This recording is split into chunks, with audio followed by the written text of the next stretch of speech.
বাবা মায়ের পরে যারা আমাদের জীবনে বাবা মায়ের স্নেহ দিতে পারেন তারা হলেন শ্বশুর শাশুড়ি। এনারা আমাদের হৃদয়ে একটি বিশেষ স্থান অধিকার করে, যারা সমর্থন, ভালোবাসা এবং নির্দেশনার স্তম্ভ হিসেবে কাজ করে। আমার জন্য যারা একটা চমৎকার সঙ্গী তথা বন্ধু তৈরি করেছেন, আজ তাদের জীবনে একটি বিশেষ দিন।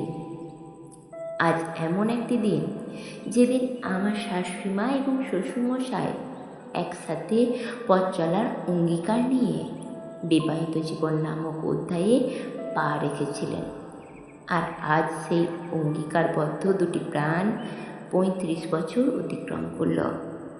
পেরিয়েছে হাজারো পাহাড়ি আঁকাবাঁকা দুর্গম পথের মতো বাধা বিপত্তি সম্পন্ন দুঃখ কষ্ট মিশ্রিত জীবন, আবার কখনো সমতল ভূমির মতো আনন্দ হাসি মিশ্রিত সুখী মসৃণ পথ। এই প্রাণ দুটির মধ্যে সংসার কথার অর্থ হলো দুটি মানুষের একই মাত্রার পারস্পরিক শ্রদ্ধাবোধ, বিশ্বাস এবং উভয়ের সর্বোচ্চ শ্রমের সমষ্টি। তোমাদের ভালোবাসা চিরকাল স্থায়ী হোক এবং তোমাদের মুখে হাসি সবসময় অটুট থাকুক।